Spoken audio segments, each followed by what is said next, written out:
Hello everyone, Aster of Aether here again, and yep, it's another movie-based video.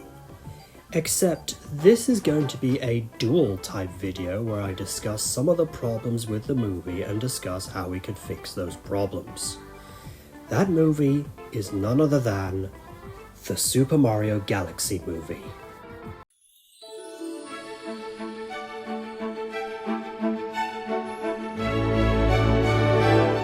Now, as I said in a previous post, I think this movie is overrated and honestly, it's not as good as the original. Oh, don't get me wrong, it's not a bad movie, so don't worry, you won't be hearing that cringe-inducing rage I held in the past, or anything even close to it.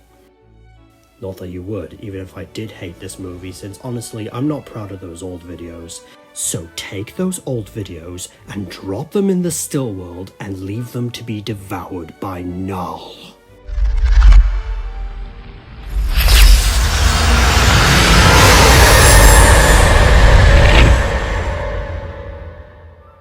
Instead, I will simply be explaining my problems with the movie and what could have been done to fix them. Now, in order to not come off as a credit hog, I will say that these writing changes are not mine. I actually worked with my scriptwriter to discuss these ideas and how we think they could have been done in order to make a product that is more satisfactory to what we think the Super Mario Galaxy movie should have been. Anyways, I have 5 problems with the movie and we will be going through those problems and their solutions one at a time. With that said, let's start with Operation Reconstructing the Mario Galaxy movie.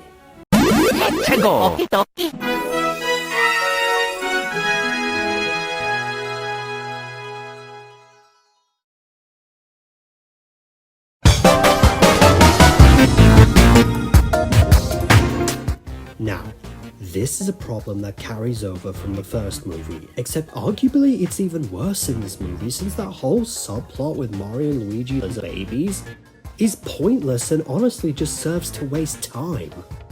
So the solution is simple. Cut the baby subplot entirely and use that to put more time into the actual story and also develop certain aspects. Like for instance, adding more conflict to Bowser's character and make Bowser going from trying to be good and embracing evil again seem less rushed. Although, this can also be done by simply making the movie longer, and as such, it could be done in a way that is more organic. Some people have stated that Bowser should have just stayed good, but honestly, I disagree. Bowser in the first movie was many things. Complex is not really one of them. For all intents and purposes, he was an irredeemable monster. So having him be redeemed so easily in the second movie is honestly not realistic, especially if we're considering who was the source of Bowser's fall back into evil. In other words, my issue isn't that Bowser went back to evil. My issue is that it's not given enough time to bake, and it's ultimately a byproduct of this movie's pacing problems. Making the movie a bit longer could also help with that. Now, let's move on to the next problem.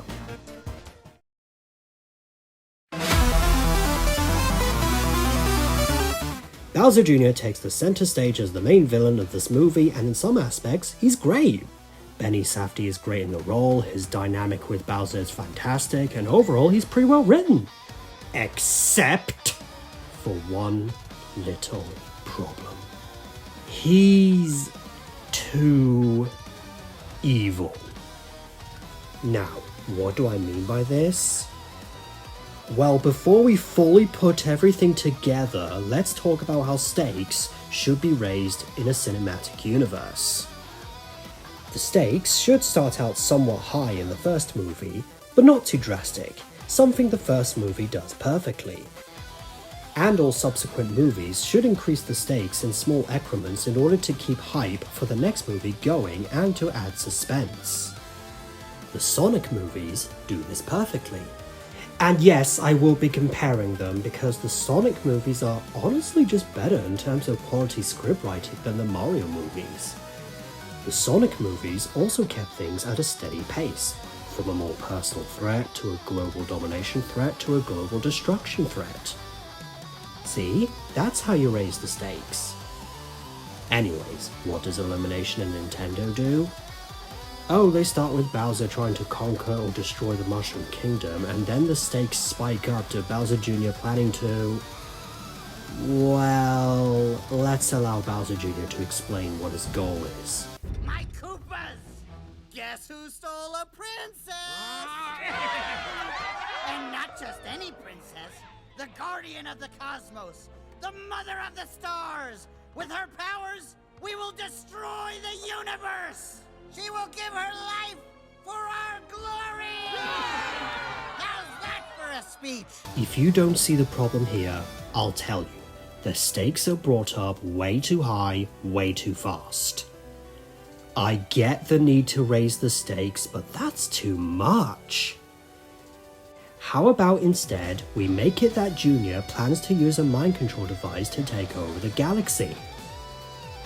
We'll talk about the methods of powering it later, since it ties into another problem in this movie.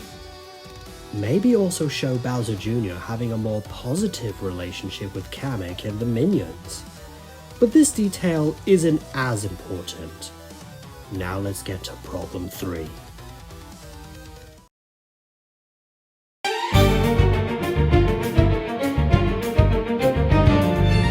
Now, let me make this clear.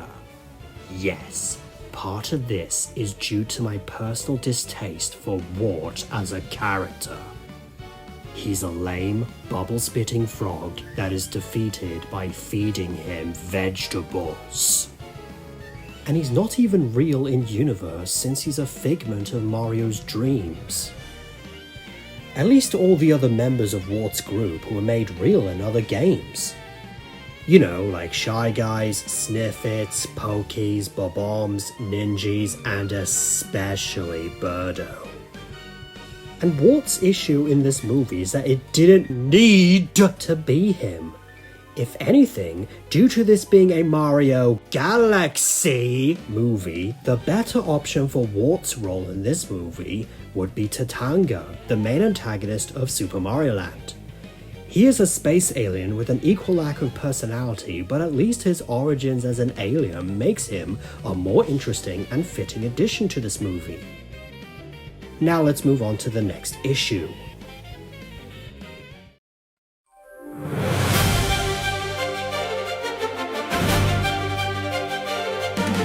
Now, I like Star Fox, don't get me wrong, but did Fox need to be here? Especially when he steals screen time from a character that we'll be getting to later. Plus, they didn't even get his personality right, making him more like Falco than Fox in terms of personality. At least Rob, Mr. Game & Watch, and the Pikmin only appear briefly. Now, how would we do without him? Simple, use the Warp Stars more often. They are a key element to the Galaxy games, so they should be used more often to coincide with the games better.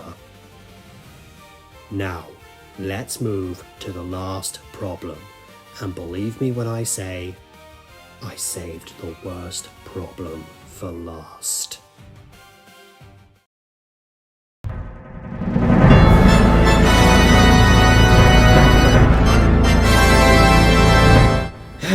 You knew this was coming, you knew that I was going to bring this up, how could I not? They took one of the most beautifully written, deep and heartfelt characters in the entire franchise, stripped away her entire backstory, threw it in the trash and replaced it with something game theory would make up. Plus, the advertisements lied about her relevance to the story. She was made out to be a badass who could give Peach a run for her money, yet she's the damsel in distress. And to add insult to injury, she's also made to be Peach's sister, which erases her profound and deep tragedy, and if anything, adds a plot hole in the story. That being, if they were sisters, why didn't Rosalina seek Peach out earlier so they can reconnect after being separated? Especially since Rosalina knew where Peach was and knew about her adventures.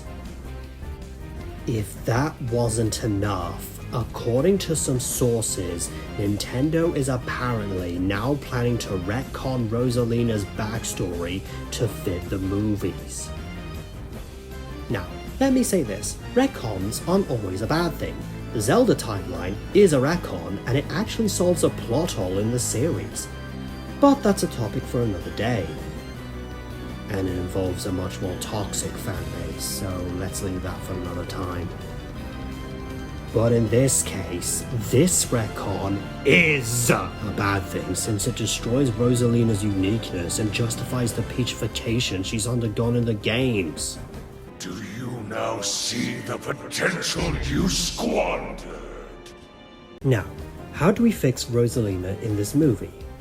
For starters, remove the sibling thing entirely. Stab it, burn it, wipe it from existence, I don't care how, just make the idea dead. Next, this one will tie into what I said in the Bowser Jr. is too evil section. But instead of Rosalina being the damsel in distress, the Lumas will be the ones in danger instead, and Rosalina's arc will be about saving her found family so she doesn't go through the pain of loss again. But to make sure she can't solve every problem immediately, have it that she loses her wand, which will take away many of her offensive capabilities. And also have her hide the stars powering the Combat Observatory so that Bowser Jr. can't harness their power. Also have it that she's the one who supplies the warp stars, but due to her not having her wand, she can't just create them willy-nilly, and she's with the Mario Brothers in their side of the plot. And she gets her wand back before the fight with Bowser Jr. Saucer, but to make sure she still can't solve everything right away, she's the one who has to save the Lumas and stop the effects of their mind control device after Bowser Jr. finds another superstar and uses it to power up the defenses of Planet Bowser, thus giving her a challenging final fight along with the rest of the cast fighting our main villains. And with that, boom! We have fixed Rosalina, and along with it, fixed multiple problems with the movie.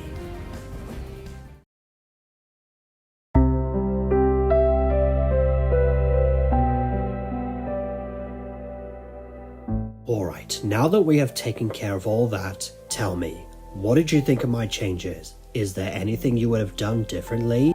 Do you have ideas of your own, or do you think the movie was fine as is? I will be willing to hear your takes out as long as you are respectful. Anyways, be sure to like, comment, share, and subscribe for more. And may the stars shine down on you.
Bye.